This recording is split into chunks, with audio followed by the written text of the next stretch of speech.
iPhone 15 Pro Max batareykasini zo'r deyishadi. Kelinglar sizlar bilan bu yil chiqqan 17 Pro Max bilan batareykasini solishtirib ko'ramiz. Ko'rib turganinglarda ikkala telefonni ham iOS 26. Batareyka foizlarini ikkalovnikini ham 100 xil to'ldirib qo'yganmiz. Ekran yarqislarini ham eng balandiga ko'tarib qo'yamiz. Batareyka yomg'ishlari 17 Pro Maxda 100%, 15 Pro Maxda 87%. Kamera nastroykalarni ham bir xil qilib 4K 60 FPS ga qo'yib qo'ydik. Oldingi safar qilgan testimizda telefonning kamerasidan video olganimizda zaryadkasi tez ketgan edi. Sababdan bu safargi testimizni faqat kamerada qiladigan bo'ldik. Boshida 17 Pro Max batareykasi tezroq ketayotgandek tuyuldi. Bunga sabab 17 Pro Max ekrani kattaroq, ekrani yarqiroq va kuchliroq. Yangi A19 Pro chipi video paytida ko'proq ishlaydi. Testimizga ro'parasi 1 soat bo'lganda batareyka foizlarini ko'rib boqdik. 17 Pro Maxda 72%, 15 Pro Maxda bo'lsa 67%. Faqat videoga olganda batareyka tez ketar ekan. Ro'parasi 2 soatdan keyin yana tekshirib ko'rdik. 17 Pro Maxda 45%, 15 Pro Maxda bo'lsa 30%. Videoga olinayotganiga 2 soat 46 minut bo'lganda 15 Pro Max zaryadkasi 1% bo'ldi. 17 Pro Maxga bo'lsa 24%. Nima deb o'ylaysizlar? 17 Max yong'isi 100%, 15 Maxga bo'lsa 87%. Shunda 15 Max batareyka chidamligi normal bo'ldimi? Testimizga 2 soat 48 daqiqa bo'lganda 15 Pro Maximiz o'chdi. 15 Pro Maxda 3 soat 38 minut olingan video 77 GB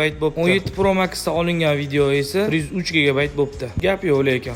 Sizlarga ham sifatli iPhone'lar naqd kami muddatli to'lovga kerak bo'lsa, bemalol bizga murojaat qilaveringlar.